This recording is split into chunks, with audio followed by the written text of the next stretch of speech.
Welcome back. It is Punchestown, it is Link ECU, and it is DGX round 4. Qualifying done and dusted. Alan Hines with a last-minute run of runs with a 94 smashing his way into the top of qualifying. But the story really is, at the moment, the top 4 Irish giants of drifting.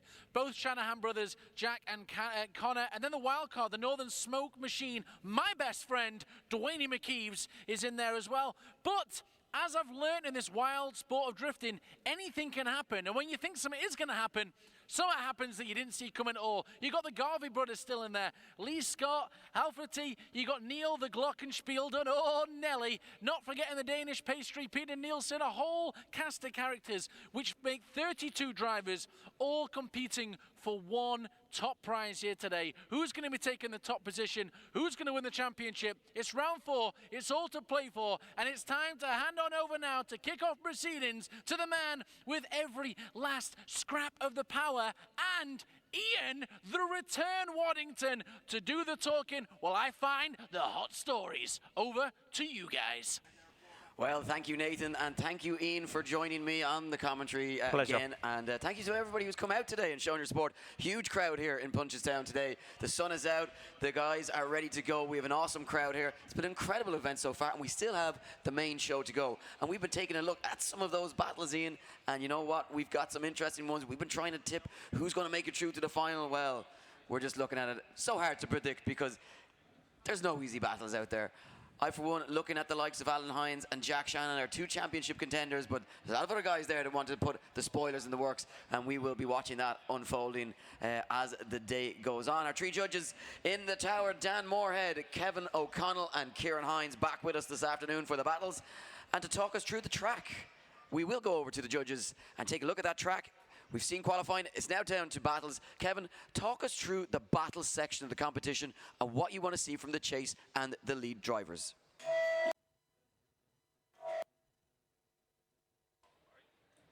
Yeah, so this track is specifically designed... Testing bear with us there just for one moment. Yeah, so this track is specifically designed for twin battling. We're going to say we want to see an awful lot of proximity here. We want to see the chase driver being able to dive right onto the quarter panel of the lead driver and maintaining that proximity the whole way throughout the track. But we're also looking for the chase driver to be able to maintain angle while in the chase position and mimicking the lead driver's transitions too. But as we always say, you can't have a good chase without a good lead, and we're really going to be focusing on the lead driver's line around this track. We want to see them dialing in that qualifying line that we were scoring them on for the qualifying section, and we want any deviation from that qualifying line will be heavily deducted too. So we're going to be all looking at the chase a lot, but also the lead too. Thanks, Kev. And there you go. That's exactly what judges are looking for twin battle competition as we head in this afternoon, top 32. And as you mentioned, a lot of guys head-to-head. Look, the grid is stacked. There's some really good battles. We've thrown some guys back into the championship again. Kevin Quinn, Dwayne McKeever on that European hype coming home for this weekend and for the following round and for the final round. And look, it's getting stacked, Eddie. We're almost ready to kick off proceedings here. But before we do that, we're going to head to a quick ad break. So don't go anywhere because we're about to kick off top 32 here, the Drift Games Extreme Championship round 4. Unleash the power of your engine with a world-leading Link ECU from Link Engine Management, proud sponsors of Drift Games. Used by some of the biggest names in Drift Games and renowned globally for their power, performance and reliability, all Link ECUs are backed by a limited lifetime warranty.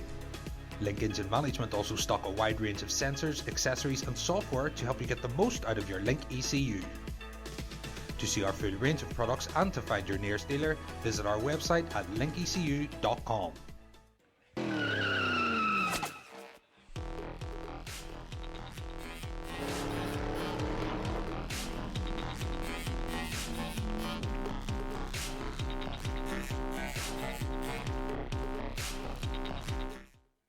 Mobil 1 is one oil, and unlike any other, it combines multiple lubricant properties into one oil.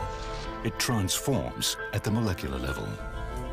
In low temperatures, it pumps up quickly to lubricate. In high temperatures, it provides outstanding protection. In harsh conditions, it adapts continuously, keeping your engine running like new. Mobil 1 lets you drive further than ever before. That's your engine evolved. Mobil 1, energy lives here. We are Funk Motorsport, your heat management specialists. Based in the UK, we strive for perfection, developing thermal products trusted by professional race teams and drivers worldwide. Performance, protection, reliability.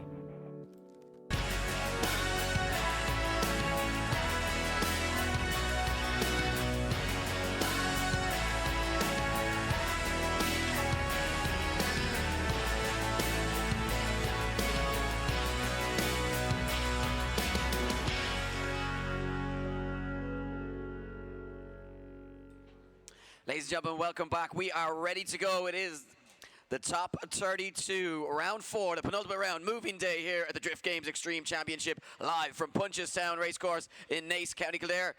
First up is going to be our top qualifier, Alan Hines, sitting in second place in the championship. He's coming up against Andrew Earl, and Andrew Earl qualifying into that 32nd spot, scraping in. He's up against it right from the off here.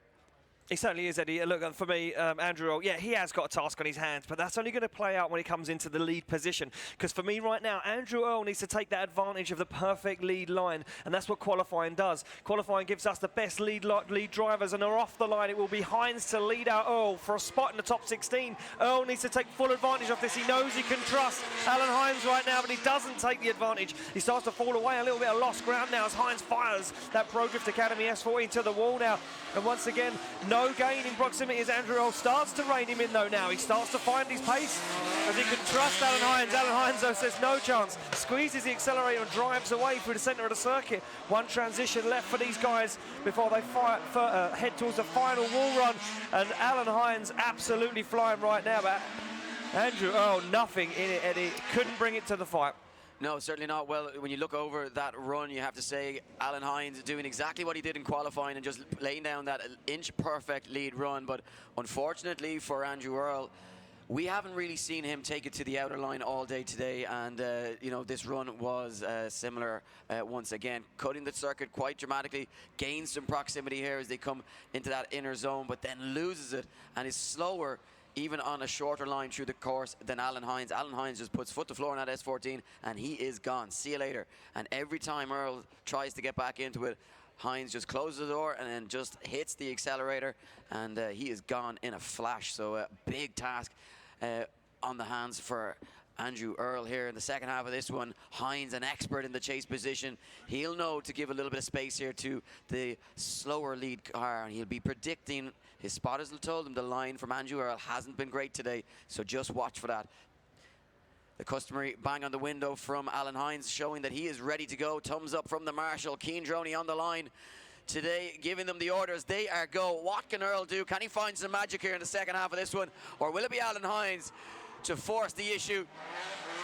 Much better this time around from Earl, but a big flick. Gets him a little bit caught down on the inside. Takes it just out to that outer zone. Can he keep it there? But Hines chomping on the bit here. Staying right where he needs to be in the pocket as he dives down now onto the door as they come past the judging tower. Hines not doing anything dangerous, just staying a safe distance away, like a cat with a mouse here, just poised, ready to attack at any moment, keeping steady proximity. And unfortunately, it looks as though as they get ready to come up to the final clipping zone and across the line, it looks as though it should be job one done for Alan Hines. And from where I'm standing, he's going through to the top 16.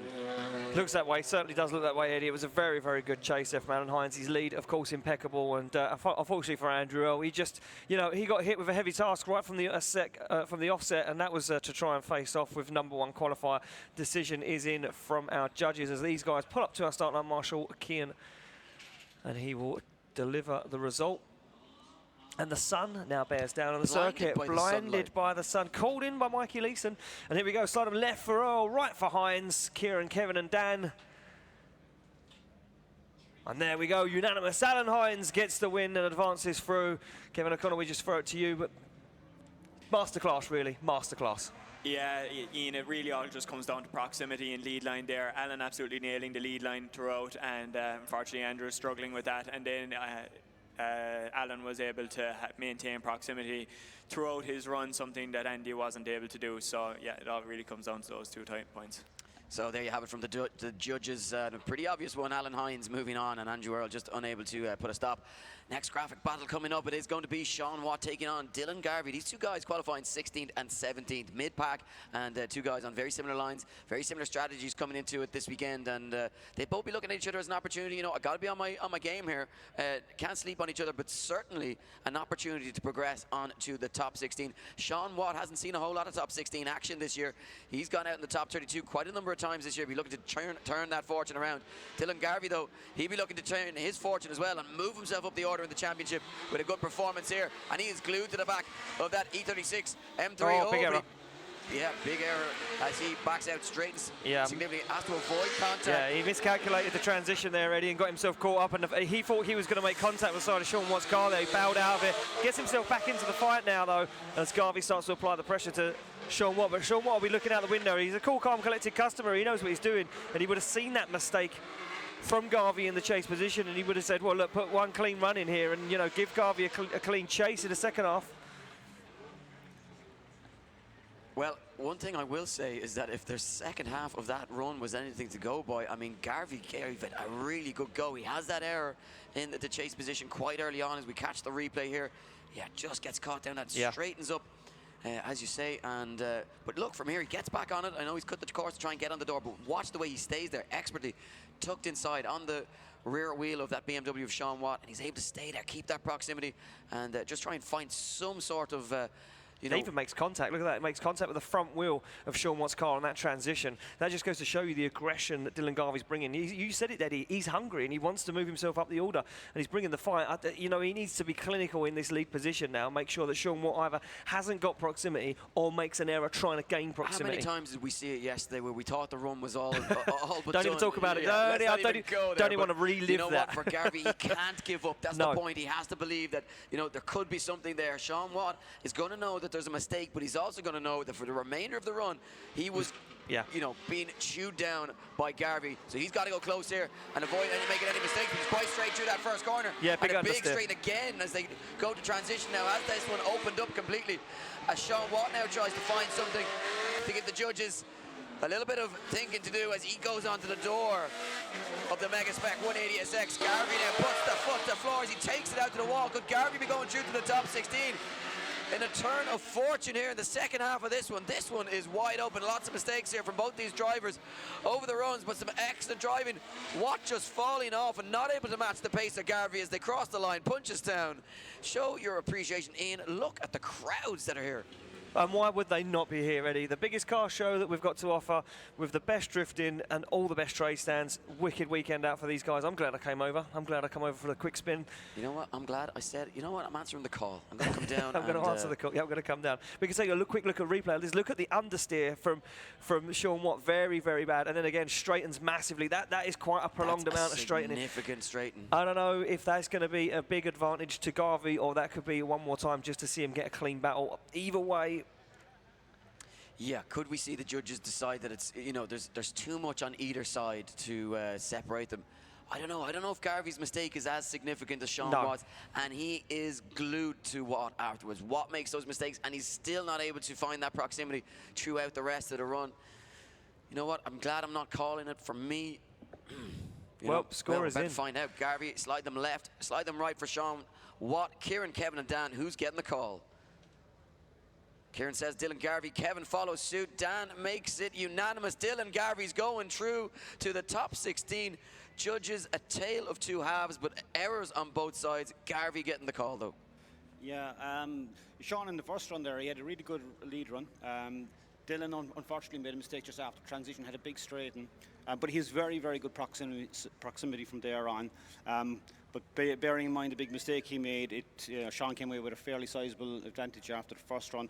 When he swapped them around, Sean has a big error in the chase position between 1 and 2, between 2 and 3 as they come out towards the transition. He has a straighten there and understeer, and he has another straighten just after the transition. 2 big errors, and then he doesn't have the same proximity from there on that Dylan had when they swapped around. So by a small margin, 2 big errors, but I think Sean making the bigger error on these 2 runs. So, as we alluded to, Sean Watt making the bigger errors, and he bows out of top 32 once again. Not what he would have wanted. Garvey, though, moving on to that top 16. We turn our attentions to Dean Martin and Luke Barker. Barker with an opportunity to take down a driver who's been on some serious form this morning. We've been watching Dean Martin put in textbook runs every time he's come out on circuit, qualifying 8th in the earlier qualification session. Luke Barker way down the order in 25th, but he's in the game, and he will feel as though he has a chance here against the unproven Dean Martin yet this campaign. Exactly that. Dean Martin, though, sorry, is going to have a very nice lead line, so Luke Barker can trust him now as they come flying in. Look at Dean Martin on that really good, nice line. As Luke Barker gets himself caught up on the inside of the circuit, he's going to have to be very careful now as he makes a dive down onto the outer zones. Barker right on the side of Dean Martin's car and slows it down drastically, though, there in the middle of the circuit. Look how close Luke Barker is to Dean Martin right now. Starts to push him into those outer zones. Barker really bringing the fight, but Dean Martin giving him all that opportunity. Dean Martin giving him the opportunity to get nice and close, giving him that perfect lead line as Barker gets right up onto the side and almost contact as they come through the final outer zone and across the line. I tell you what, Barker is just... Where was that yesterday when he needed it? Incredible stuff from Luke Barker, and Dean Martin has a serious fight in his hands right now. He does, he certainly does. Look, but like I said earlier on, and I'll keep alliterating on it, that perfect lead line sometimes encourages drivers, you know, it allows people to get nice and close, and that could force themselves into a situation where, you know, they're going to be losing points, and I think that was a situation there for Dean Martin. He gave Luke Barker the perfect lead line, and Luke Barker took that full advantage and stuck that 350Z to the door. Look at that, almost contact. Yeah, that perfect lead line is great, but you also need to match it with some really serious pace to stop the, you know, the chase car from getting on your door. The Alan Hines effect, door, should we say? Yes, exactly. That door was wide open for Barker, and he walked straight through it. Now, Martin is going to he's going to have the spotter on there. They're going to tell him, you got to go 110%. You cannot leave anything. You have to be driving Barker's car for him. That's how close you need to be. Well, he's going to leave the line. Here we go. Barker throws it in. Martin already a little bit of a gap. Judges saying don't need to go too aggressive through that first section, but right now, as Barker takes it to the wall, Dean Martin coming hunting for it. Barker's line maybe not as deep into those outer zones as Martin's was, but Martin not able to match that proximity as he comes hunting for it now. Makes the big dive, but falls off as Barker puts foot to floor and finds some pace in that 350Z as they come through the final transition. Can Dean Martin give the judges something to think about through the final sections, or will he be bowing out of competition at top 32? Incredible stuff from Barker, takes it to the wall, and you know what? I don't think Martin had an answer.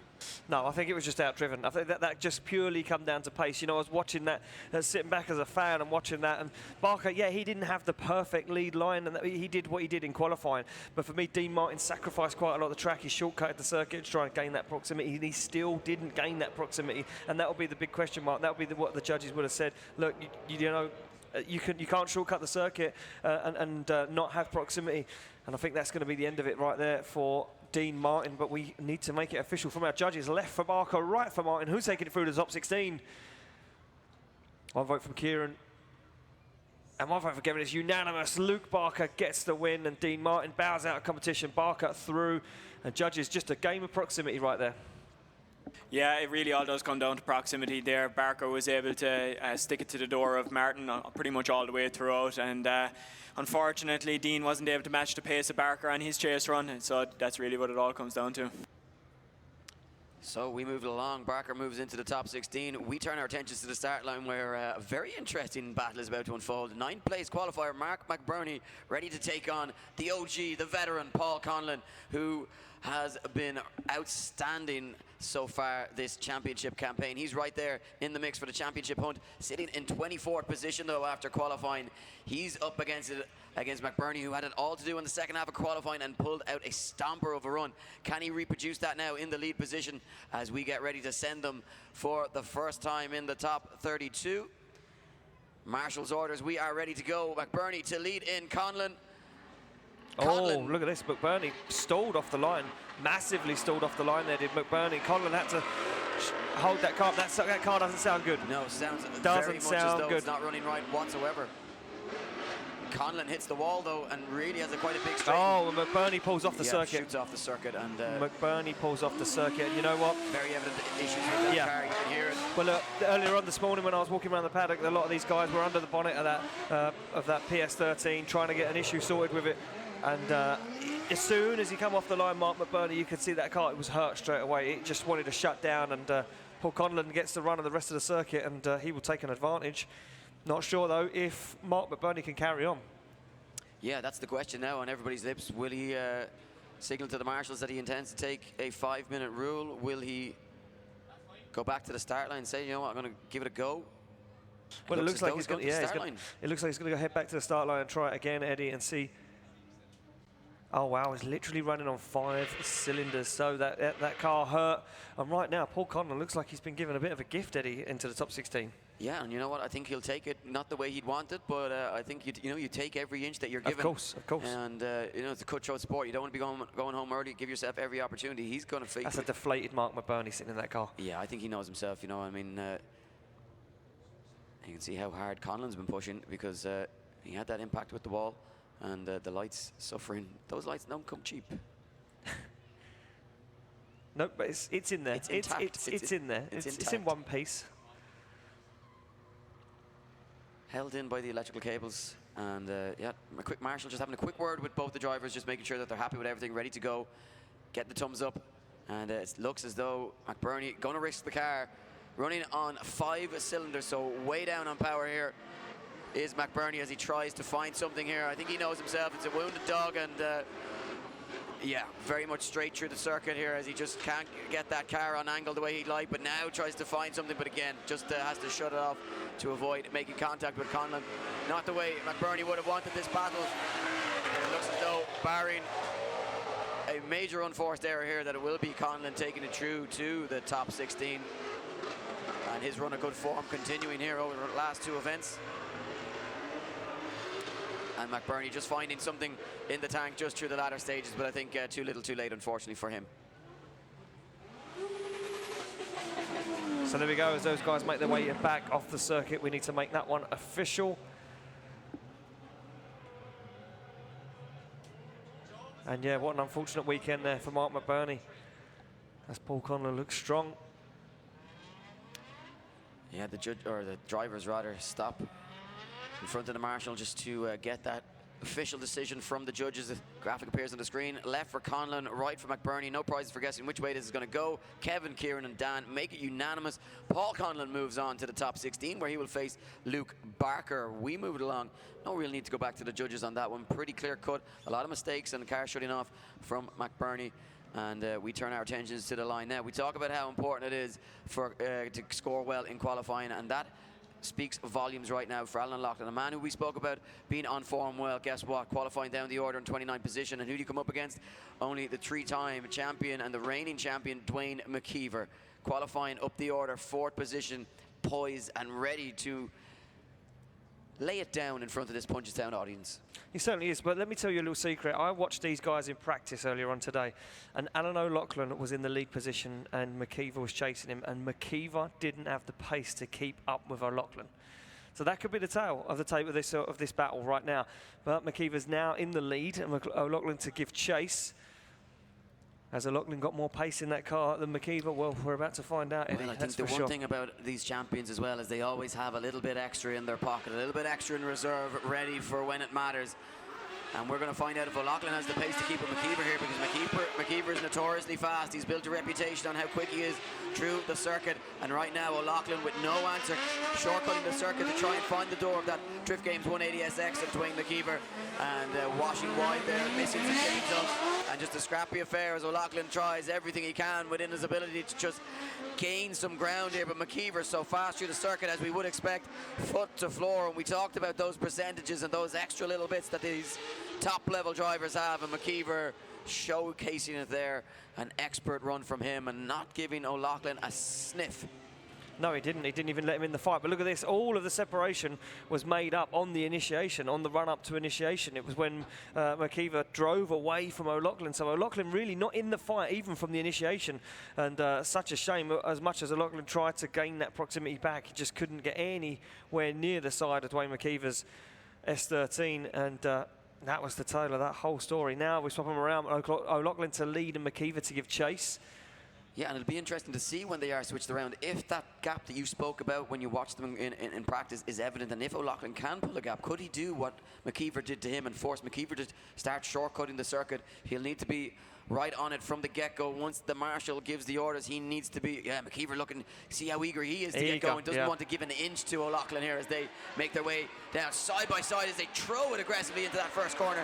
O'Loughlin not able to shake the attack of McKeever as McKeever just tucks onto the inside. We know how good this guy is in the chase position. He will just tuck in there and stay there all the way around the circuit. Very rare that we see a mistake from McKeever in the chase position. He has been doing this for years. He's been formulating his tactics, his driving style, and his aggressive nature in that chase position for years. As he comes hunting for the door, he knew exactly how aggressive he needed to go, and he did just enough to force his position, and it looks as though he's going to take a strong advantage here over the course of the 2 runs over Alan O'Loughlin. Yeah, clinical job there from Dwayne McKeever, and that is the Dwayne McKeever we've come to learn and love, and he's the guy right now looking strong as we head on through into top 16. And no doubt that the separation there, the proximity, the loss of proximity for Alan O'Loughlin will be the nail in the coffin. Slide him left for O'Loughlin, right for McKeever. One vote for McKeever and Kevin, and they make it unanimous. Dwayne McKeever gets the win, and Alan O'Loughlin bows out of competition. Eddie, we throw it to the judges. Again, another battle of proximity. Yeah, it really all just comes down to an amazing lead line by Dwayne, and Alan absolutely having no answer for his pace, no proximity from the start. And then when you switch him around, Dwayne was able to stick it to Alan's door the whole way throughout. Amazing proximity and amazing precision. So advantage to Dwayne over both runs, and he takes the win. So there you go, McKeever, the Northern Smoke Machine, moving into the top 16. Who will he face? Well, will it be Kevin Quinn or will it be Christy Carpenter? Very little in terms of horsepower difference between these two cars. 700 brake horsepower, 610, and a bucket load of torque for Christy Carpenter as well, with that V8 underneath the bonnet of this GT86. Thumbs up from Carpenter. Quinn, very impressive in qualifying, Neil, or Ian, early on this morning. Yeah, look, these two, there's nothing in this for these two guys. This is going to be a very close battle. As you can see, Carpenter almost on the back bumper of Kevin Quinn as he makes a huge dive on initiation right up onto the side of that S15. Goes Christy Carpenter in a dangerous transition as Kevin Quinn fires that car from left to right. Now looks for the walls, and Carpenter right with him as they come through the middle of the circuit. Now Carpenter right onto the back bumper, and he makes a big dive. Almost puts himself into an error there, Christy Carpenter. But he balances that car and keeps himself in the fight right now as they're lost in their own tyre smoke on track. We can't even see where they are as they come through to the final turn on track right now. A little bit of separation. Yeah, as Christy Quinn Carpenter looked to be very straight there. I think he got lost in the smoke badly, completely blinded by the smoke laid down by his own car and then by obviously Kevin Quinn in that lead position. We can't even see them on the circuit. But look, I think this is very similar to the mistake that was made by Harry Kerr yesterday on the transition. Just goes over aggressive here as we watch the replay. Just they come off that wall zone, and it's just as they come down here making this transition that Christy just shoots forward. But was there sufficient slowing there from Kevin Quinn? Well, that would be for the judges to decide, but certainly it looked as though Christy Carpenter gained a lot of forward bite in that GT86 and just rushed forward. And from that moment on, was there a straight in there as he came through the cloud? Maybe not. Very difficult. Very, very difficult. At one point there on the track, and when they transitioned, you couldn't even see him. You couldn't even see either car for smoke. But now Carpenter sits in the lead position. That car's still full of smoke. Yeah, I think we could be waiting a while for the second half of this one as you know, the wind just about picking up to help clear the smoke from the track here in Punchestown. I mean, two cars producing, you know, 1,200 brake horsepower with bucket loads of torque, and just absolutely destroying the tyres on the rear end. And it's a wonder whether or not these tyres will even have enough grip to last the 2 runs. You alluded to it earlier on, Ian, and it could come to fruition here in the second half of this run. It certainly could, yeah. Off the line though now, Carpenter to lead, McKeever to give chase. Can McKeever repay that favour? Well, he's going to try to as he makes a nice dive up to the side of that GT86, and he's wheel to wheel right now with Carpenter as they transition on a nice mid-line in the middle of the circuit. Quinn coming Hummington for the door here now. The GT86 gets a little bit caught down the almost inside. makes a big dive. Yeah, made a big dive. I thought he was going to make contact. I held my breath for a second there, but he gets himself back out of it as Christy Carpenter puts the foot down, starts to drive away from Kevin Quinn right now. Quinn not onto the side as they absolutely smoke out Punchestown Racecourse here. Carpenter squeezing the throttle once again. Quinn with him now onto the back bumper as he tries to get some more points in his side of the bag, but it's a little bit... I think we need heat goggles just to see where they are on circuit. Almost impossible. Yeah, Kevin Quinn doing a really good job in the chase position. Almost, it looked as though maybe there was body parts flying, as perhaps they made some light contact. Definitely not enough to unsettle each other, but I think there may have been contact there. There was a huge dive in, and Kevin Quinn came off throttle for such a long time on that. I held my breath for a second. He rarely lifts. Because I thought he was going to hit him. Look at this, come through the middle of the circuit. Big dive from Kevin Quinn. Look, yeah, you can see there was contact. Wheel on that front bumper of Kevin Quinn's from Christy Carpenter, as he goes very aggressive. What way will the judges have seen this one? I'm not so sure over the course of the 2 runs, as they call for another replay. Yeah, looking at another replay of this one on the initiation, you can see Kevin Quinn, good job right up to this point. Good transition back, and you can see Carpenter on a very nice lead line, fulfills those 2 out of zones. Quinn made a big dive there, and you can see him backs out of it and then has to think about what he's doing, gets back into it, loses a little bit of ground. This is where Carpenter starts to drive away, and they get lost in their own tyre smoke as they come through into that outer zone. Then Quinn starts to rein him back in, makes another good dive up onto the door. But Carpenter just has got that pace in that car and just held Quinn off. The question is, how good was Carpenter's line when Quinn made that dive down the inside? So the judges will be able to give us a better insight into it. Well, for now, it's left for Carpenter, right for Quinn. Who's going through to the top 16 to face Dwayne McKeever, Kieran Hines, Kevin and Dan all making it official. Kevin Quinn getting the call and moving on to the top 16. Judges, a few looks at the replay there, maybe not a clear-cut decision. Talk us through how you came to it. Yeah, not at all clear-cut, Eddie. That battle was actually an awful lot closer than it may have looked on track there.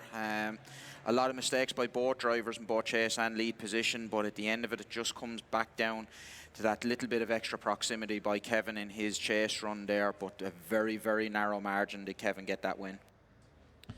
So there you have it. Dan Moorhead giving the details. A very narrow margin, but Kevin Quinn does move in into the top 16, where he'll face good friend Dwayne McKeever. We move along, though, to another interesting battle. Top 5 in the qualifying, Ryan Caldwell taking on Graham Holden. 800 horsepower to take on 500, and Holden up against it here, against one of the rising stars and hard chargers in the championship here at round 4. Yeah, Holden's got a task on his hands right now. He knows that Caldwell's very fast. He's in that lead position, and he's gunning for the championship right now. It's all to play for. Can Holden stop Caldwell in his tracks? Or will Caldwell keep marching on a big dive? Big dive. And was there impact as Ryan Caldwell stays in it, Eddie? It looks as though there may well have been. That was a huge dive into that first corner, and turning back to briefing this morning where Kieran Hines said no need to go too aggressive into that corner. You got to get through that first section. Caldwell, though, ever the professional, ever the sportsman, stays in it. No problems for him, nailing that outer line as Holden now tries to find something to bring himself back into this one. He's got some proximity. He's able to stay on the door of that S15 of Caldwell as he looks to bring it to the wall, and they cross the line. Caldwell, a man of steel. Yeah, he is a man of steel. That was incredible. I want to take a look at the replay of the initiation, because it looked like Graham Holden was literally going to climb up the side of it. He did actually push Ryan Caldwell on more angle as they hit on the initiation, and they're not mucking around. That's some seriously good speed coming in there with a steel wall. He's like, hey bro, you could do it a bit more angle there. I'm just going to help you out. Nevertheless, though, even though that contact, Holden still put down a very, very good chase. You can see a very good proximity for that circuit. There was a little wobble there, as you see from Graham Holden, but nevertheless, this one's a close one so far. Hanging in the balance going into the second half of it, but those mistakes, they do add up, and the question is, will Ryan Caldwell make similar mistakes? But look at this, almost side by side going into. I think that's a huge error from Holden.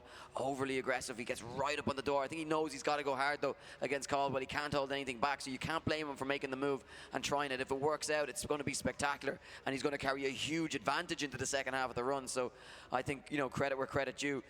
Go hard or go home as far as Graham Holden's concerned.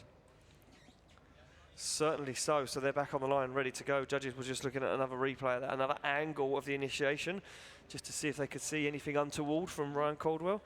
So we are on the start line, ready to go. It will be Holden to lead and Caldwell to give chase. And I don't think this one's done and dusted just yet for Ryan Caldwell. I don't think he's got No, the advantage, should we No, say. I think there's a little bit more driving left in this one, Ian, as we have the second half of them. They get off the line. Will we see Caldwell go as aggressive? Well, he certainly does go aggressive through that first corner, but Graham Holden, he's holding his own right now as he takes it out to the wall. Just shallows up, though, ever so slightly as he opens the door for Caldwell to make a move down the inside. And a big dive now from Caldwell as they come towards the judging tower and back up towards the grandstand. The gap starts to open up again as Caldwell now looks to try and claw back that disadvantage and close the door here. Holden slows up as they come into that final section, and across the line they go, I think, because I can't exactly see them with all the smoke.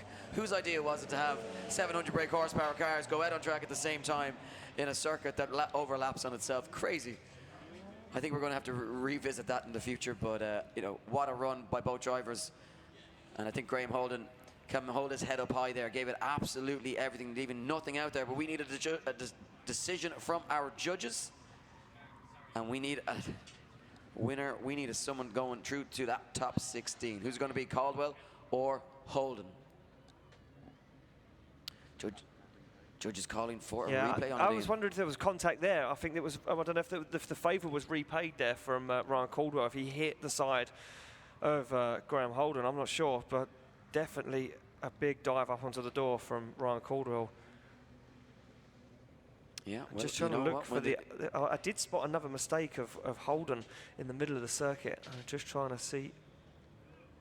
Yeah, I think it was here where he was off throttle. Yeah, I think it was there where he was off throttle, and it kind of put him on a weird line. He didn't manage to get as wide as what we'd like to see. So just waiting for the judges deliberating this one. Not sure if it's clear cut. Yeah. You know what? Yeah, here we go. Right, so the decision is in. Is it Holden? Slide him left for Holden, right for Caldwell. Kieran Hines says Ryan Caldwell. Kevin follows suits. Dan makes it unanimous. Ryan Caldwell moving on to the top 16. We throw it back to the judges, calling for a few replays. Was it as close as it looked, or was it a little bit more clear cut? Yeah, the first one there, in the lead position, Ryan initiated. There was no issue there, but Graham Holden in the chase position, he did a bit of a dive, and we kind of said in the briefing, you know, you need to sit behind the lead car because there's a very, very big bump on the inside. He hit that bump and I think caused a big straight, and so he had a big error and a big disadvantage after the first corner, and he really didn't do anything from there on to bring that disadvantage back any bit. So he after the first run we had a 7-3 to Ryan, and then the second one was a messy enough. You know, the lead line wasn't all that great, and Ryan didn't really bring home the battle. So you know, ended up kind of even on the second one. So based on the first run, Ryan takes it. So there we go, and looking forward, a couple of more battles left to go. Chris Doyle and Tomas Falvey up next in this half of the bracket. Then we throw it over to the other half of the bracket, where the first battle will be Jack Shanahan to take on Martin Wonnacott. And Nathan's down in the paddock with Jack Shanahan to see how he feels ahead of that battle. Nathan, we're throwing it down to you.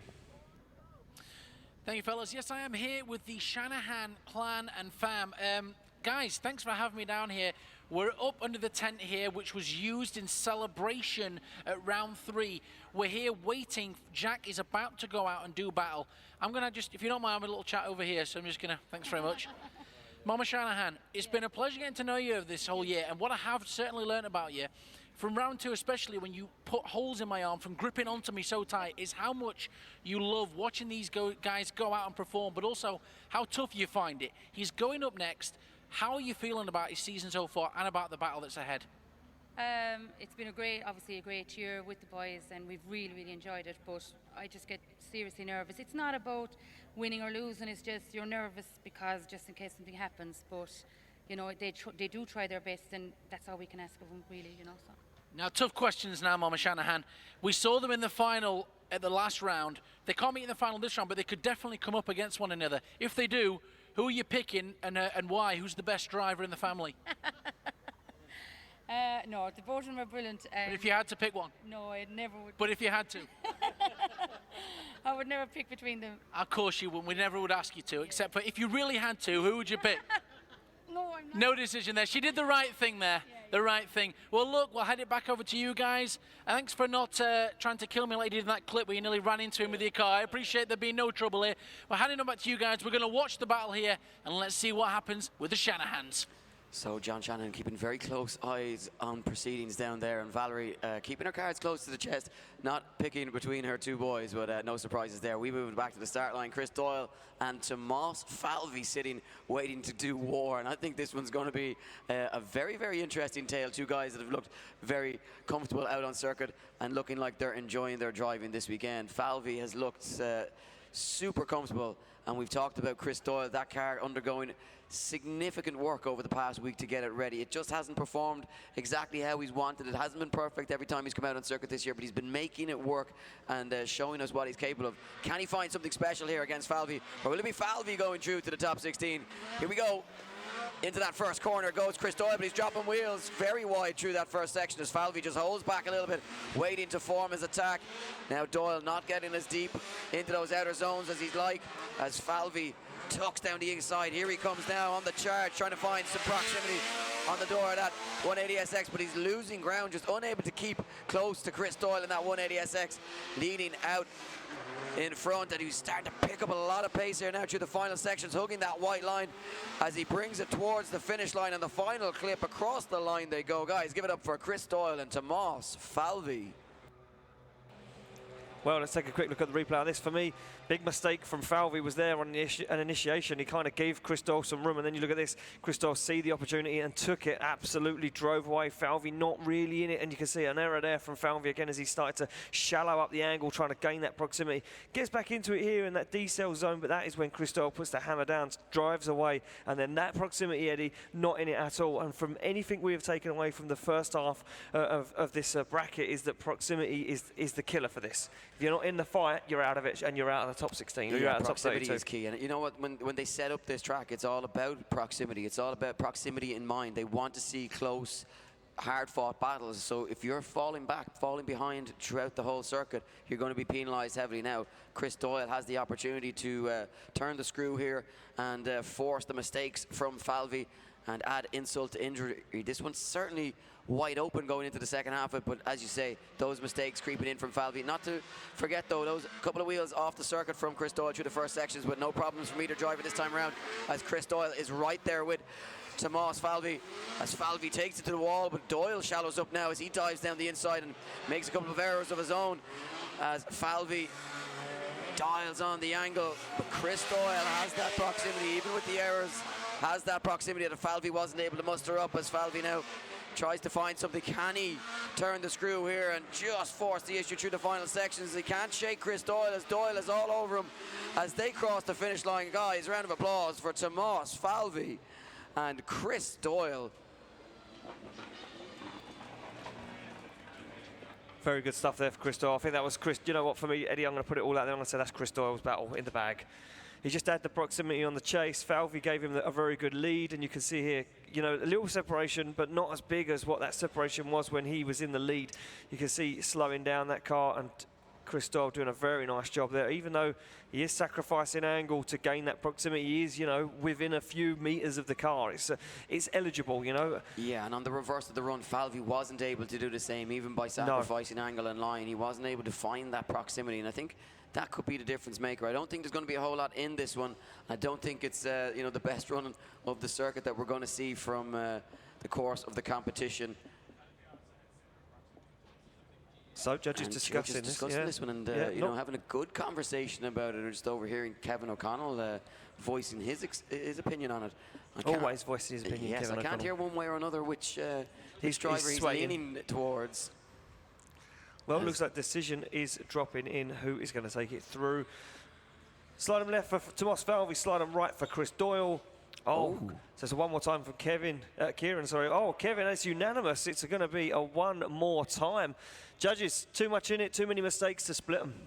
Yeah, I'm afraid we're looking at a battle of mistakes there, really. Like, you know, while Tomas didn't have the best proximity in the first run, Chris was making mistakes in the lead position, and then when we swap him back around, Falvey does have a decent lead. He only makes a very small mistake when he comes out past clip 7 here. He goes in a little bit, or clip 9, he goes in very tight on the front, let's say, and kind of Chris has good proximity, so it's too close to call, really. We have to see it go one more time.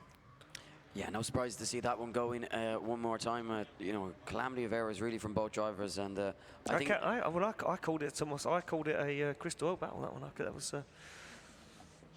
Yeah, I think if it was going to swing one way, that's the way it might have gone. But we will see them back out later on. We got to move it on to the next half of the top 32 battle. It will be Jack Shanahan, our second place qualifier, taking on Martin Wonnacott. We just saw the Shanahan clan sitting comfortably, waiting patiently to see their young boy go out on track. But Martin Wonnacott here to spoil the party this weekend. He won't be worried about Jack Shanahan's hopes of taking the championship. He'll be looking for some silverware of his own this weekend. They get the thumbs up from Cian Droney, ready to release the car. Shanahan, though, on form, very hard to take down, very comfortable in this GT86 chassis.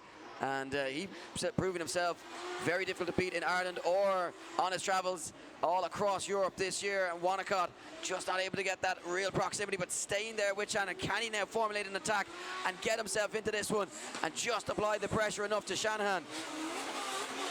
As Shanahan takes it to the wall, Wonnacott now starting to fall back in. He certainly is, but he's still in the fight, Eddie. He keeps making those jabs, he keeps making those dives, and he makes another one right there. Big wobble in the middle of the circuit, though, for Wonnacott, as he made a dive up onto the side of that E86. He's going to be very close to the wall, is Martin Wonnacott, as he brings it across the line. I was just sitting there watching how big Martin Wonnacott's car is alongside Jack Shanahan's GT86. We take a look at this. Wonnacott did bring the fight. There were certain parts of it where Shanahan did start to drive away, though. Look at this dive from Wonnacott in the middle of the circuit. Just look at the size difference. You could literally put Shanahan's car inside Wannacott's. Yeah, and it would probably still have enough power to get around the circuit. More than enough power. Yeah, absolutely. But yeah, very good though up until that point. Shanahan again on that perfect lead line, and that was the wobble, that was the mistake there. Coming up that bump, I think Wonnacott got lost in the smoke ever so slightly and just got himself, you know, caught up, didn't know where he was, and then had to think about what was going to happen next. Yeah, the smoke is such a huge factor for these guys. If they're not right on the rear quarter the entire way around the circuit, you're going to get lost in that smoke. Now Martin Wonnacott needs to find something here. He needs to try and pull a gap on Shanahan, but we know Shanahan's just so quick and so accomplished in the chase position. It's going to be very difficult for Wonnacott. He's going to need to bring his A game here if he's going to have any hopes of overturning this one. He certainly is, as we await for the track to clear of smoke before we send these cars for the second run. It looks like we've got the all clear to go. It will be Wonnacott to lead, Shanahan to give chase right now. Look at Shanahan onto the back bumper of that JZX already as he fires it in on initiation. Nice and wide goes Wonnacott, and a little bit of separation opens up now as Shanahan gives Wonnacott some room, but Wonnacott not on that wide line. And Shanahan finds the back bumper on that transition, and again a little bit of room opens up now. And Shanahan not as close as what we would have expected right now, Eddie. This is a turn of... Not as close, but certainly on a better line it appears than Wonnacott maybe. Wonnacott missing a couple of clipping zones. Shanahan now bringing... Oh, and contact. Oh, and Shanahan rips the tyre off the car. Yeah, I think Wonnacott slowed up quite significantly there. Did he back out of it completely? Did he shut it down? Really need to see a replay of it. Is the tyre off Shanahan's car or is it off Wonnacott's car? He ripped the tyre off Wannacott's car. Yeah. The question is, did he debead as he went by the grates that were on the ground? Did that cause him to slow, and is that why Shanahan hit him? We are going to have a look at a replay of that, Eddie, because you said he slowed up significantly. Yeah, Shanahan out of the car, over to Wonnacott. I don't think there's going to be any punches thrown. I think this is just going to be a friendly conversation, more so than anything else. Here we go. Let's take a look at this as they come round by the judging tower. Nice line from Wonnacott. Doesn't get as deep into the outer zone as what we would like to have seen. Shanahan with him, transitions back. No, tyre still very much on the rim, but yeah. Shutting it down. It was Wonnacott off throttle. He was slowing there ever so slightly, and as much as I hate to be the bearer of bad news, I think that's Wannacott's. Fault there. Yeah, inclined to agree with you. Know, that was my initial instinct after seeing it on the first time around, and after seeing the replay, I've cemented my opinion on that one. It didn't look as though from the replay, it certainly wasn't obvious from where I was watching that the tyre had debeaded prior to the contact. No, exactly that. It didn't. So I wonder, it was wasn't there obvious. Something else causing the issue for Martin Wonnacott? And we haven't seen that car operating to its full potential all weekend. Not this weekend. No. It's just not been on form, and Mark Monacott now taking a look under the back of that car. We make it official. Slide them left for Monacott, right for Shanahan. And there we go. Shanahan gets the win and advances through to the top 16. No need to go to the judges for that one. An off-throttle moment there. And look at the rim. Absolutely destroyed the rim on Monacott's car. Yeah, they'll be taking out the matte black paint just to correct that one. But yeah, unfortunate for Wanacott. It hasn't been his weekend. Hasn't worked out for him. But he will be back. You know, we've seen some outstanding driving from him actually this year, and very eager to see him compete, because he's just looks like a guy that's really enjoying his driving at the moment and getting a lot of track time. So let's take a look at what is to come. Well, he took the championship home yesterday, but now he's got to come up against one of the veterans of the sport, a former judge, a former competitor, and a man with a wealth of experience. Stephen Halfordy's coming up against Mr. Serious Pete Nielsen in the 249 SX, against that trusty E36 BMW Touring of Halfordy, but Halfordy has looked pinpoint accurate. And I think if you were to take all the drivers in the top 32, Halfordy would say someone like Pete Nielsen is somebody I'd fancy my chances against. He's steady. I know I can trust him going into the line, but he doesn't have massive pace. So I think I'll be able to keep with him, and I give myself a real shot. Yeah, Halfordy was sitting there now saying, you know what, this could be a go for us this weekend.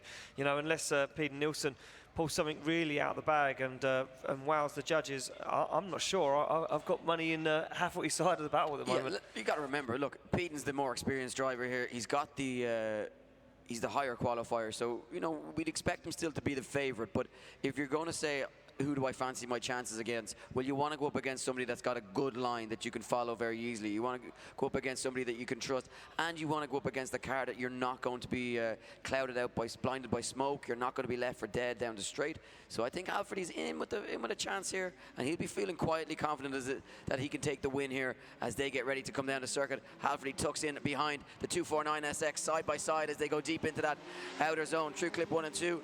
Peden switches nicely back across the circuit. Can he take it out to the wall? Just about getting into that clipping zone as they come past the grandstand. Halfordy still in this one though, bringing the fight. Can he try and find some proximity? No, he can't, as Pete Nielsen puts foot to floor. And that's the thing about Peden. He got that line dialed and finds some speed that Halfordy just can't match. Halfordy shallowing up quite significantly there to try and find something special to get himself back into this one. But it looks as though Pete Nielsen is doing what he does best, and that's getting himself into a top 16. But that's only the first half of this one. A lot more driving left to be done here. Yeah, very nice lead line there from Peden Nielsen. You can see it absolutely perfect, probably better than one of his qualifying runs. He pulls it out of the bag and makes it happen on this. He gives him a fight, enough of a fight, right up until this point in the circuit, where Peden Nielsen starts to drive away, and then that is it. It looks like the fight is over for Stephen Halfordy, as Peden Nielsen puts foot to floor, and Stephen Halfordy makes a big dive across the circuit to try and gain that proximity back. But unfortunately for Halfordy, Peden Nielsen's already across the line by the time that dive is executed. So they pull back to the line. It will be Stephen Halfordy now to lead, and Peden Nielsen to give chase. And Nielsen will know that he has 1 foot inside that top 16. Can he make it 2? He's got the thumbs up. He's ready to rock and roll. Mr. Serious himself. Yeah, you got to remember, look, the spotters have been in the year with Peden, and he is a very, very intelligent driver. That's, you know, one of the big advantages he has out on circuit, is he's very unlikely to make any silly mistakes, any silly moves, as he follows Halfordy deep into that outer zone. And Halfordy trying to find something special here now. He knows that he's up against it. Oh, but Peden makes a huge mistake. Big straight for Peden Nielsen, just as we talked about him being such a steady driver that you can rely on. Well, he makes that error and hands it. A string for Halfordy to try and hold on to. Can Halfordy now just open up a gap here through the final sections and let the judges put some points in his corner? Slows up a bit and gives the opportunity for Peden Nielsen to get all the way onto the side of that BMW E36 Touring. They cross the line. Give it up for Stephen Halfordy and Peden Nielsen. Well, there you go. That's how it's done. And I think for me, I don't think the errors that Peden Nielsen made were enough, personally, to overturn maybe the loss of points in proximity in the first half of the battle. Stephen Halfordy done enough on that lead line, but the proximity from Pede and Nielsen. Yeah, judges look to be fairly. They seem pretty relaxed. I don't think they're having too many conversations. Scores are in. Results are in. Halfrey or Nielsen, who is going through? Left for Halfrey, right for Nielsen. It looks as though Pete Nielsen's getting the call. It's unanimous. Nielsen moves on to the top 16, where he will face old foe Jack Shanahan. Those two guys can't seem to avoid each other in competition. Not to be for Halfrey. We throw it back to the judges. Nielsen getting the call. Yeah, quite a good battle there, Eddie. Stephen in the chase run, unfortunately, just didn't seem to have an answer for Pete, and Pete had a great lead. We reversed the roles around. Stephen gives him a decent lead, but he puts wheel off between 2 and 3, just coming in front of the show centre here. Pete did make a couple of mistakes in the chase position, but extremely aggressive and extremely good proximity, so Pete takes the wins over both runs. So there you have it. Pete Nielsen moves on to the top 16. We move back to the start line and back to the one more time battle of Chris Doyle and Tomas Falvey. A calamity of errors and nothing separating them, but you did feel as though Chris Doyle would be moving on. Can he get the job done on this one more time battle, Ian? Well, it just looked like for me that Chris Doyle had more, you know, a better chase and a cleaner lead, but judges didn't see it that way. And I'm glad I'm not a judge, because maybe I would have put the wrong guy through. Now it's time for Chris Doyle to prove what he's worth. Can he take down Tomas Falvey? Well, he's in the lead position. It will be Doyle to lead out Falvey, and Falvey knows now what Chris Doyle's got to offer as they fire in over the bump. Very wide goes both drivers. And Chris Doyle keeps in it, uses that pace to transition, starts to pull a gap between him and Falvey right now. Falvey looks at the side of that car and just can't seem to find the pace to jump up onto the side of Chris Doyle's 180 SX. As they come through that front clipping point, a little bit of separation is closed up, but now the gap once again opens back up as Chris Doyle looks for the final transition and hammers away and takes another chip off the block as Doyle puts the foot down and drives across the line. Falvey losing out again. Yeah, you know what? I think Falvey's, he fell back quite a bit as they came up to the grandstand section of the circuit. There are those wheels dropped, but it's by both drivers. I don't think it's too big a mistake. Both guys going really hard into that outer zone right from the off. And you know what? I think Chris Doyle is taking the advantage here. When they come back out on circuit, you gotta say both drivers need to be looking at, I can't make the mistakes I was making. I gotta go out and now put in my best run and just secure a spot in the top 16. I gotta take it and not hand it to the other driver. And I think Chris Doyle has done the better job of that. I think the only real mistake he's made going into that run is probably being a little bit over pacey through the first corner. Yeah. But both, and look, Falvey would have followed Chris Doyle off there, so that wouldn't have been Falvey's fault that Chris Doyle went off track. They are on the line, ready to rock and roll, and it now will be Chris Doyle to give chase and Falvey to lead. And they get the thumbs up, ready to go. Chris Doyle now just needs to stick it to the side of Falvey's S15 to make this a clear-cut win, as he tries to do, but he's very straight for that first corner already. Yeah, not much angle from Chris Doyle there as he tries to chase down Tomas Falvey. Falvey taking it out to the wall now. Has he found something special here? Has he just got back comfortable? Oh, bumper to bumper as they transition, but Doyle's found the rear quarter of that S15 of Falvey, and he's haunting him now as they come up onto the wall, Ian.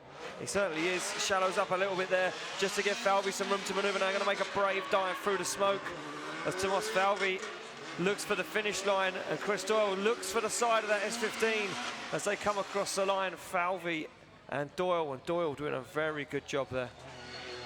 Well, one thing we know is that the judges have to make a decision. They cannot go one more time again. They can only do that once, so regardless, over the course of the two battles, they need to make a decision. I think this one is a little bit more clear-cut this time around. Yeah, I'm inclined to agree. There's mistakes, but I think, you know, there's a lot of proximity there on one side and it's not there on the other. There's mistakes from both drivers, but I think proximity is going to lead out here as we await for Chris Doyle to get back to the start line. Obviously just taking a moment to cool this engine down. Obviously the sun out now and these cars running very, very warm. And that being a borrowed car, I'd imagine he doesn't want to have a hefty bill on Monday morning. A hefty repair bill, yeah.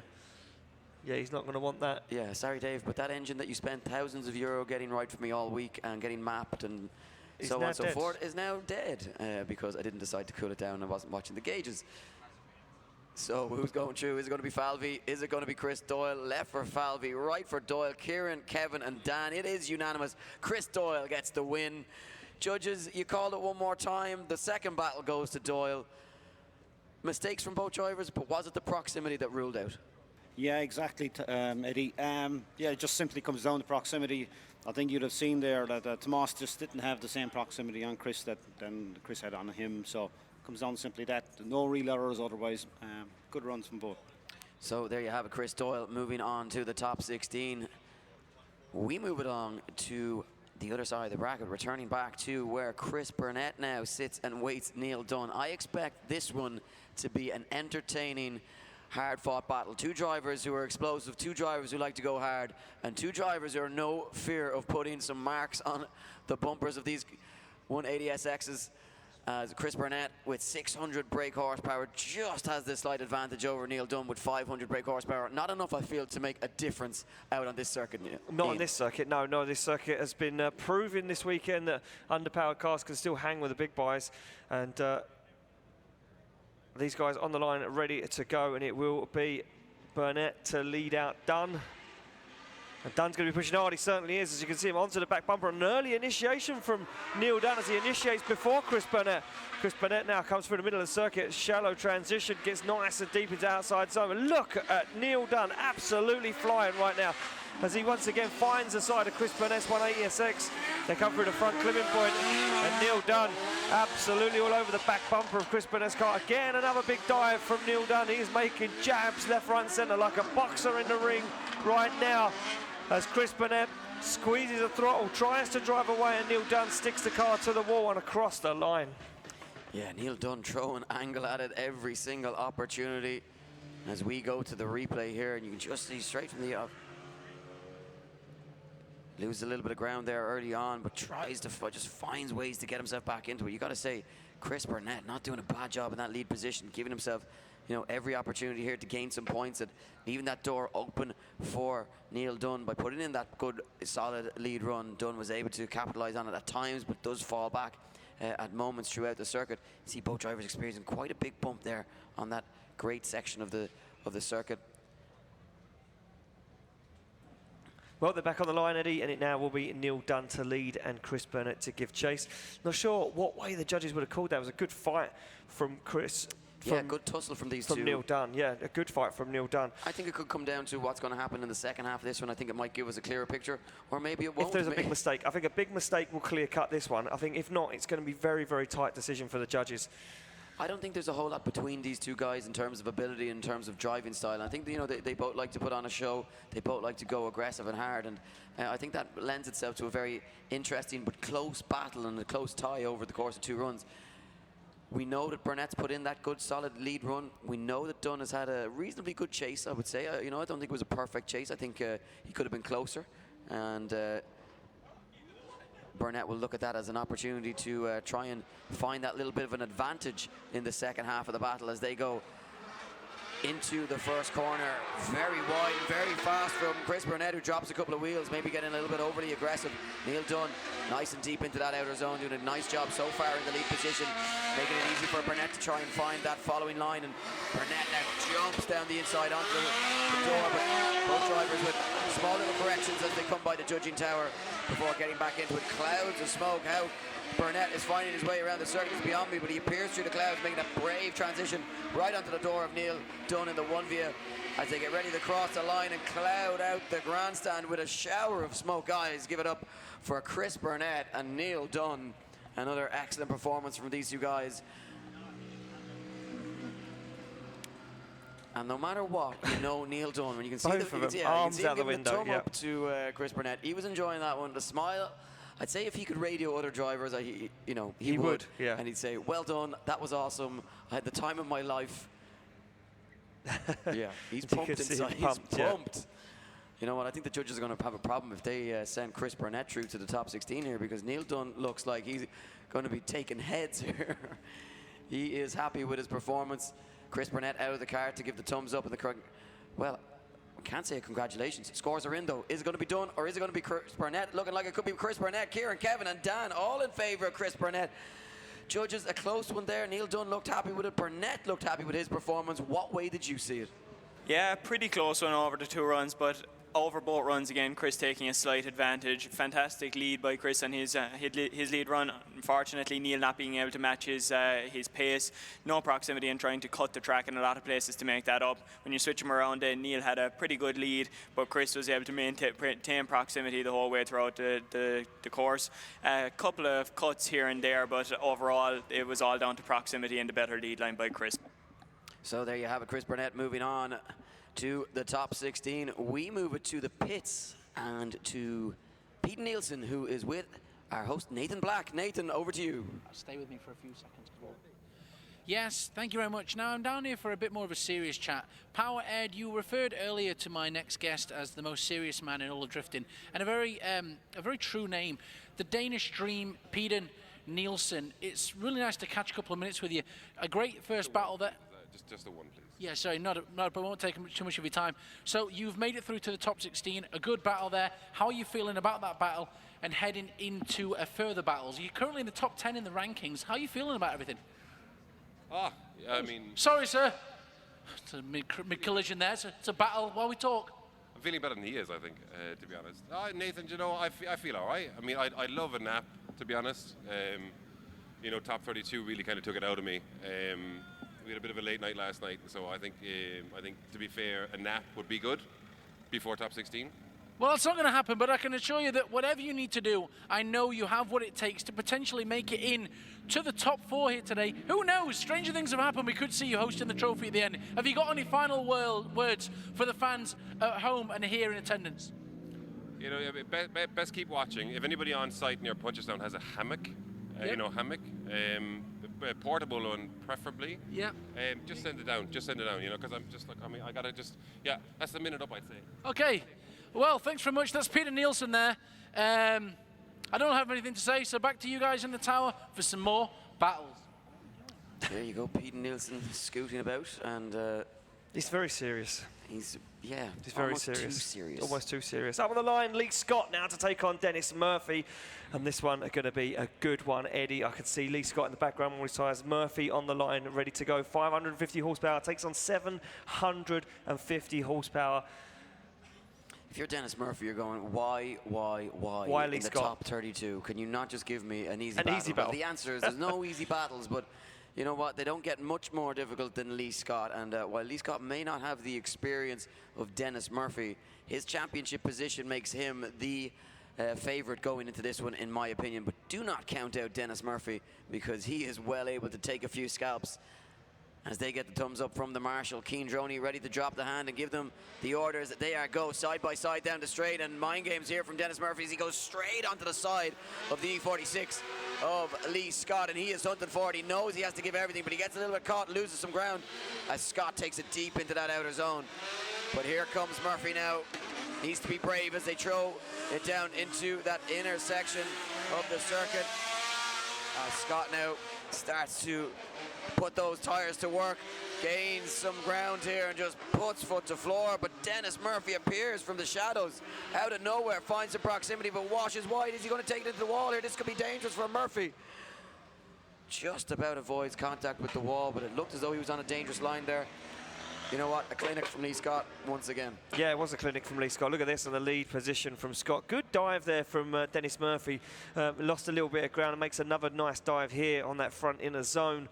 But for me, Dennis Murphy just didn't have the pace or the proximity to stick it to Scott. Scott absolutely flying. At this point now, Eddie, I'm not going to lie, I stood back and squinted with my hand up to see if I could see where they even were on the track, and it is blind out there. And I think that's what happened to Dennis Murphy right there. He got blinded in that smoke. Yeah, couldn't see where he was going. Just look out onto the track right now. You cannot see a thing. It actually hurts to do that. It hurts your eyes. I think I'm not going to do that. But yeah, this is very, very difficult conditions. Uniquely difficult. Are you moaning about some dry weather and some smoke? Yep. Don't you dare, Eddie Power. Yep. Wow, brave guy. If it rains now at the final, we'll pass the blame to you. I'm just saying, I wouldn't mind some sunglasses, that's all, you know, so I could see a little bit better. They sell them at the Drift Games merchandise tent if you want to get on down there. Exactly, that's what they do. Can you give me a 5-minute break to go get some? No. So here on we the go, line. the second half of this one. Murphy to lead in Scott. Yeah, Lee Scott now to give chase, and Dennis Murphy to lead. Murphy needs to do this now. He needs to put in the lead of his life right now, but Scott will know. He has some points in the bag for the first half of the battle. Scott right up onto the side of Dennis Murphy as they come through on the transition now. Look at Lee Scott wheel to wheel with Dennis Murphy. Dennis Murphy sacrificing those outside zones, trying to drive away from Lee Scott, but Lee Scott is right with him.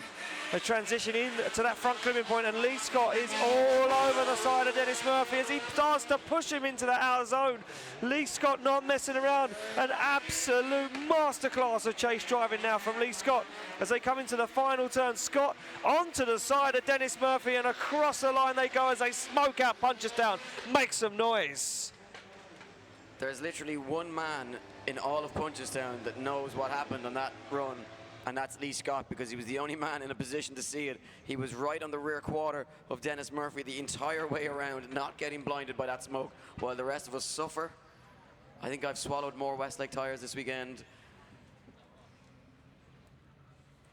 than perhaps any other weekend. In your whole career. So, result is in. Murphy or Scott. I think this was pretty clear cut. Lee Scott getting the unanimous decision from all our judges. Pretty clear cut, but we go to the judges. Lee Scott getting the win over the 2 runs. Yeah, it's pretty clear cut, Eddie. Just kind of comes back down in fairness. Dennis does a pretty good lead. Lee is glued to him the whole way around, but in the first run there, Lee had a good lead. Dennis had moments of proximity, but he couldn't maintain it throughout the track, unfortunately. So just a better chase by Lee there. So he takes the advantage and takes the win. Well, there you go. Getting the win, advancing through Lee Scott. He moves on to the next half of the top 16. And we're in the final 4 battles of our top 32. Up first will be Connor Shanahan to take on David Garvey. Now, not a lot in this one. 1 PS13, 1 S15. Both 600 horsepower. One just going to come down to skill, talent. Yeah, and we know both drivers have a bucket load of that. One of them maybe a little bit more of a household name than the other, Connor Shanahan, to take on David Garvey. We already have one Garvey brother into the top 16, but we also have one Shanahan brother into the top 16. Is it going to be 2 Shanahans or 2 Garveys? Well, we're about to find out. We get the thumbs up from Keen Droney. Garvey's going to have to be at his best here because Shanahan qualifying in 3rd position. We know what he's capable of. Fresh off that win at round 3. And he is coming for more here this weekend as he looks to get onto it thick and fast here. But Garvey not being shaken so far as he just tucks into the inside here. He's all over Shanahan. He's bringing the fight here. And he's not backing down one bit as they come under the judging tower. Garvey right with Shanahan at the moment. He's not going to be shaken, but Shanahan now looks like he's trying to pull the gap here as he puts foot to floor. Can he find something through the final sections, or will we see the dive? We do from Garvey. Throws everything at it. He knows he's got to go hard through the final sections. Will we see the proximity as they cross the line? We do. Punchestown, show your appreciation. Connor Shanahan and David Garvey giving it his all. Well, David Garvey there did not mess around. He knew he was going up against a hot contender, and the only way to take one of those down is by bringing the heat yourself. And David Garvey absolutely flying through the circuit, made some seriously good dives and put some serious pressure onto Connor Shanahan. Shanahan on that perfect lead line. As you can see, nice and deep into his outside zones, not a lot of braking. But that perfect lead, giving Garvey the opportunity to gain that proximity. Look at that, right up onto the side goes Garvey, and just a little bit of separation across the line. Very, very good job there from David Garvey. So we swap them around now. It will be Garvey to lead and Shanahan to give chase. And we know Shanahan, he can lay down a masterclass in chase driving when he has to. But can he make it happen this weekend? And right now, the start line eluding the drivers, Eddie. Of all things on the circuit, the start line being the biggest issue. Yeah, complicated parking. Complicated parking, yeah, parking. Yeah. They struggle to load the cars on the trailer at the end of the weekend. Yeah, you wouldn't believe the amount of people I see struggle with parking. Especially drivers, drift drivers. On a daily basis. So here we go. They get ready to leave the line. Garvey very much in the fight on this one. Shanahan will have the spotter in the air. Oh, but he's 4 wheels off track. Certainly 3. Was it 4? I didn't quite catch it. But that is a huge, huge error from Garvey as he goes way too hot into that first corner. Shanahan will have seen that one and he'll have eyed it up and he says, you know what? This is mine. My spot in the top 16. All I need to do is avoid making a mistake, and Shanahan Shanahan doesn't make too many of them. He's right there in the pocket, poised.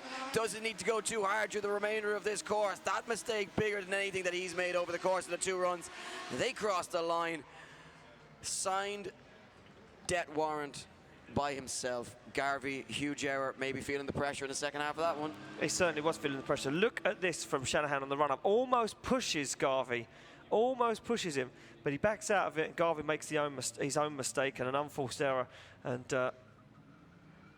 I think that is it. I think that is the end of the weekend there for David Garvey as those guys pull up to get the decision from our judges. Yeah, judges just taking a moment just to, I think they just want to make sure that there was no contact there. Foul play. Yeah, no foul play. It doesn't appear as though there was. So the scores are in, and it looks as though it is unanimous as we expected, all in favour of Conor Shanahan. No real need to go back to the judges on that one. A huge, huge mistake from Garvey. Very unfortunate. He was right in it up until that point. Yeah, he certainly was. He was certainly in the fight, and yeah, he would have known himself as soon as he fired that car, and he was carrying too much speed, and he put that car off track. Such a shame. We move it along to the next one. It will be Paul McCarthy to take on Kieran Casey now. 920 horsepower to take on 550. One of the best built drift cars in Ireland. Face off against a guy who builds his on a budget in his shed in his garden, Eddie. Yes, and this car has proved its worth countless times. I mean, it's a testament to his ability as an engineer, and it's a testament to his ability as a driver. He says he never spends more than €5,000 a year on drifting, and look at the results that he has managed to produce. But right now, Kieran Casey won't be caring about any of that. He'll only be caring about a spot in the top 16 and a chance to come up against Conor Shanahan. Eyes firmly on the prize here, but you know what? Paul McCarthy nailing that qualifying line and very fast through the circuit. So hard to keep with, and these BMWs just tear up these tight technical circuits, and Paul McCarthy is one of the best when it comes to the lines around here in Punchestown. He's driven here many times before. He's very experienced, and he will not be fazed by the attack of Kieran Casey. The bigger the name, the bigger the performance from Paul McCarthy, and he's doing his job just perfectly there from my perspective. Yeah, he certainly did, Eddie. Look at this from Paul McCarthy as he fires that car in very deep into those outer zones. Kieran Casey starts to make a dive onto the side, but he carries too much speed. He looks like he's got too much grip dialed in that car, because you can see him on and off throttle, using the handbrake, using the foot brake, yeah, balancing that car. Use, yeah. And I think he's just put too much into it because he expected McCarthy to be faster than what he was. McCarthy absolutely dialed, though, gets that car on a perfect wide line. And in the end, manages to pull some gap between him and Kieran Casey. You got to remember, this is a new build for Kieran Casey, a new car, something that he wouldn't be used to, and he's only had 4 events in this car, so it's not a lot of time to really get used to it. McCarthy's been driving this this chassis, you know, this, maybe not this exact shell, but this chassis all his life. This is what he's used to, this is what he knows, and he knows this car inside out, every last bit of it, and he's been mastering his craft over many years, and has a wealth of experience, and there's not too many people that we've mentioned have won rounds of pro competition in Ireland. He has done it on numerous occasions, and that speaks volumes in itself. So second half of this one, McCarthy, eyes firmly set forward, focused on the task at hand. Casey now, with a mountain to climb, you'd feel, needs to put in a really strong run and hope for a few gifts from McCarthy in the chase position. Yeah, he certainly does. He makes a dive up onto the side. Look at this from McCarthy as he starts to force himself. Oh, but a big straight in the middle of the circuit. McCarthy got that wrong, mistimed the transition now. As he gets back into it again, McCarthy looks for the side of Kieran Casey's S14. They come round in front of the judging tower into that front clipping point. McCarthy right up onto the side as he's games even more, and they're almost rubbing wheels right now as McCarthy backs out of it to transition. As Kieran Casey goes nice and wide, and McCarthy finds the side of the S14 one more time and pushes Kieran Casey across the line. Yeah, look, we talk about Kieran Casey looking for a few mistakes from McCarthy, a few gifts. He gives him one, but after that, he is just clinical the entire way around the circuit. The proximity that he showed, yeah, look, there's that straighten. Is it enough to overturn what happened on the first run? I don't know. Look at this from here on in. It is inch-perfect chase driving. Look how close he gets as he come past the tower and in front of the grandstand. It's door on door, wheel on wheel action here. And McCarthy, look at the control of that E36 now. Sorry, excuse me, Casey puts those couple of wheels offline, and McCarthy just keeps glued to him all the way across the finish line. Big run there for McCarthy. Was that mistake enough, though? I don't know if it was. Judges are looking back at it again, though. Judges looking at this one. And it was quite a prolonged amount of straightening, Eddie. I'm not sure what way the judges are going to call this, to be honest with you. Is it long enough to be a 0 is the question? That's what the question is, yeah. But if it's not, is it long enough for it to be, you know, a 9-1 disadvantage? Or does the chase, the proximity after that, the aggression, does that claw back some of the score? Does it become, you know, pull some points back in McCarthy's favour? The dropped wheels there from Kieran Casey. How much is weighed on the first run? Yeah, I don't even know. I don't even know. This one could go either way. I think that's quite a big mistake there from Paul McCarthy. He would have known that on that transition. I think he just got scared. I think he thought he was going to get caught up, so he got out of it. That car automatically straightened up, and then he had to reinitiate and... But go back to the first half of the battle, Ian, there was no proximity at all from Casey. No, exactly that. Kieran Casey was not even in the fight. So judges deliberating this one, talking to our track marshal relaying information back to them. Oh, so they're calling for a replay of the first run. It's good that we're up here and we can earwig. Yeah. Because we can kind of like just hear what they're saying. And then we can let everybody else know what's happening. And then we can share that information, even though they don't want us to. We just say it anyway, just because we can. We're probably both going to get a P45, and there'll be no work for us on Monday. So, looking for the replay of the first run, and that's what we're seeing here. So they see something off the start line there. That's what they're looking at. They're looking for something off the start line. No one's given us a clue. No one's given us a clue. I'm eager to find out and to hear what the judges have seen, or what it is that they're discussing and deliberating over, because I certainly haven't seen it. No, I haven't seen it either. So judges giving their score in now to their system. And who is going to get the win and advance through to the top 16? Only 3 more spots left. Who will fill it? Will it be Kieran Casey? Will it be Paul McCarthy? Well, it looks as though those decisions are in. Slide him left for Casey, right for McCarthy. Kieran, Kevin, Dan. Who's going into that top 16? 1 vote for Paul McCarthy. Kevin O'Connell says Paul McCarthy. Dan says Paul McCarthy. Judges, Paul McCarthy getting the call. A lot of deliberation, calls for a replay of the first run. What was it that you guys were looking at there? Yeah, it's a bit awkward, really, because you have 2 battles, and you have more proximity on one run than you have on the other. But the proximity that was being gained, we'll say, by Paul in the chase is on less angle than the lead car. And if you had looked at the first run with Paul in the lead position, again, he pulls a gap on Kieran with less angle. Now, that might sound like a clear cut there, that it should be Kieran gets it, but then Kieran makes a few errors. He actually drops the wheel for a long time on the second run at clip 9. And we also had to look at the start line because we thought Paul was very slow entering. But it's not clear from our replay that there was anything happening there. So by a very, very small margin, Paul McCarthy takes. So there you have it. Quite a lot going on over the course of those 2 runs for the judges to deliberate over, but Paul McCarthy getting the call on this occasion, very marginally, according to the judges. Now, look at this. 15-year-old versus 17-year-old. Harry Kerr versus Jordan Boyce. I think there's going to be a few nervous mammies sitting in the audience right now, because these 2 guys ready to go at it, tooth and nail. 2 rising stars of the sport. Harry Kerr qualifying in from yesterday's nationals competition. Jordan Boyce, one of the rising stars and one of the hottest properties on the grid at the moment. He goes in hard on Harry Kerr into that first corner, and side by side these 2 youngsters go in their prime as they hunt each other down through the circuit. Harry Kerr nailing that outer line. Boyce equal to the match. Look at this, wheel on wheel as they come down underneath the judging tower and take it wide. Right out to the wall goes Harry Kerr, and right with him is Jordan Boyce. Not to be shaken, no inches given. The school holidays are almost over, but these 2 guys are laying it down in Punchestown. Let's hear it for Jordan Boyce and Harry Kerr. Is that not the dream? Is that not the teen dream right there? The team dream right there. Oh man, that is just what I would give for that at their age. What I'd give for it now. Now, yeah. Look at this chase though from Jordan Boyce, absolutely incredible. But again, I say it once again, he wasn't able to give that good chase if it wasn't for Harry Kerr's perfect lead line, and Kerr was absolutely smashing that lead. Jordan Boyce right with him all the way door to door as they go across the line here. Incredible stuff from these two young guns.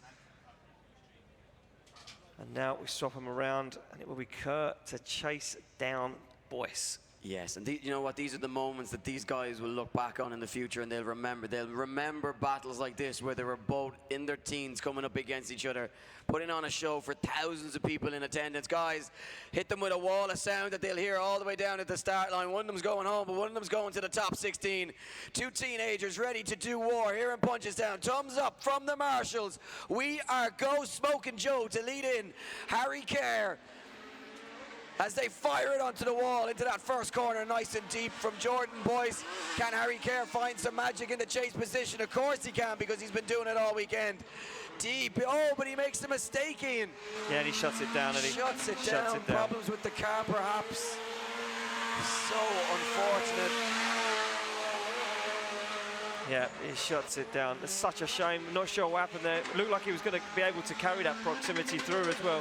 Well, he's had a lot of problems breaking shafts throughout the season. I wonder, is that something that may have happened here as Smoking Joe smokes out Punchestown? And you know what? Smiles for the Boyce family, commiserations to the Kerr family. It's been a good weekend for them, but not the weekend they were hoping for. Championship disappointment yesterday, and not the way Harry would have wanted to go out. I think he was giving it a good go against Jordan, and those two guys, I reckon, were really enjoying that battle for as long as it lasted. Yeah, we wait to hear from the marshals. Just exactly. Yeah, we make it official as well. Jordan Boyce getting the win, advancing through. Sorry, to jump in there. We can see how Marshall's just trying to push that car off circuit. Not sure what went on. No, I'm watching with my eyes instead of watching the screen like I should be, Ian. So you're absolutely right to cut in and give that result and make it official. Sometimes it's nice to take a little look out past the monitor and have a look at the crowd here and have a look at everyone enjoying themselves and just see what is going on as we get Harry Kerr's car recovered off circuit, and just one more battle to go in top 32, and then we will be kicking off the top 16. No messing around. We're going to go straight into it. And the final battle of the order in top 32 will be Shea Rogers to take on Terence Fury. Yeah, straight into that top 16. And let's take a look at some of those battles that await us. First place qualifier, second in the championship, Alan Hines coming up against Dylan Garvey in the first battle. Luke Barker, after taking down Dean Martin, he's looking very strong now after that battle, taking on the veteran Paul Conlon. McKeever and Kevin Quinn, those two guys, after having a huge crash with each other last weekend in practice.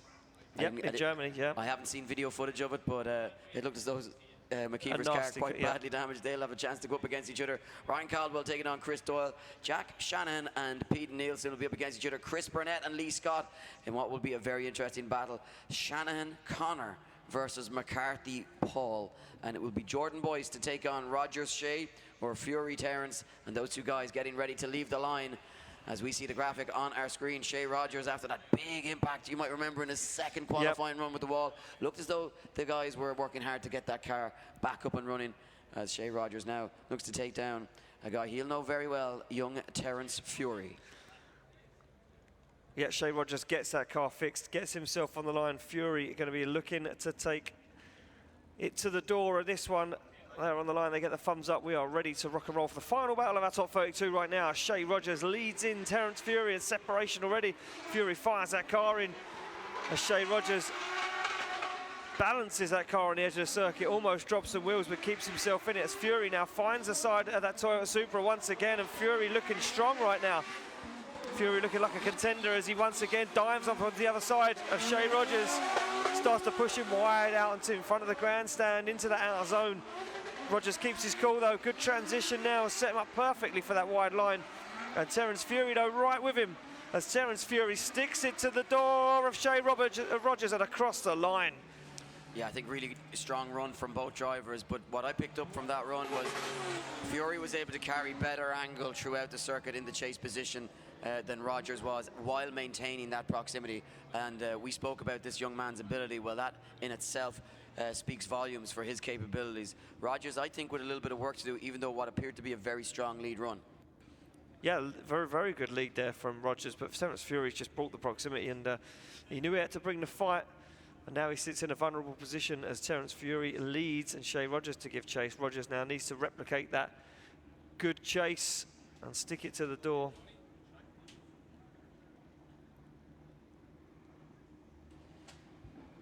Yeah, as we get ready to go, all eyes focused on the task at hand here for Shea Rogers. No flinch as the camera passes by. He wants this badly. He needs a spot in the top 16, side by side now as they come down the pit straight. These two guys ready for it. Rogers jumps right straight into it, hunting for the door of Terence Fury, but Fury puts foot to floor now, and he just hugs on that outer line, and not making it easy for Shea Rogers, who now makes a very aggressive dive down the inside, hunting for a bit of proximity here, but starts to fall off the pace here. Yeah, falling off the pace massively there is Shea Rogers as Terence Fury screams away, and Rogers makes a huge drive in the middle of the circuit, but it doesn't pay off. He wobbles and almost straightens and still doesn't have that proximity, Eddie. And I think that could be the nail in the coffin in the end of the weekend there for Shea Rogers. Yeah, I think I'm inclined to agree with you. Not able to match the performance of Fury, in my opinion, over the two runs. No, Terence Fury looking... Will the judges see it that way also? But I think Terence Fury will be looking at this as you know, an opportunity to see himself into potentially a Final Four.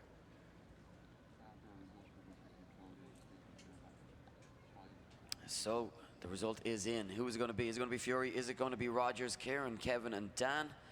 Kieran Hines says Terence Fury.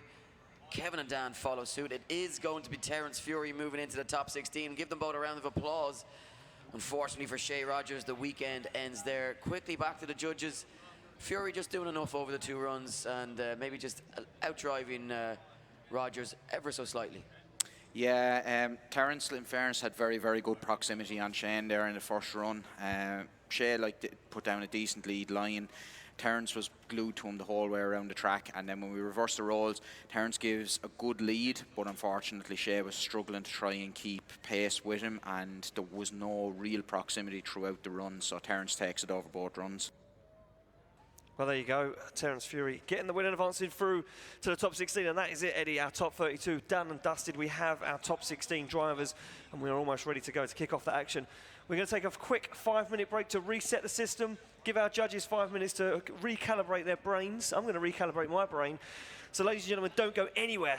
We'll be back in 5 minutes' time with our top 16 here at Drift Games Extreme.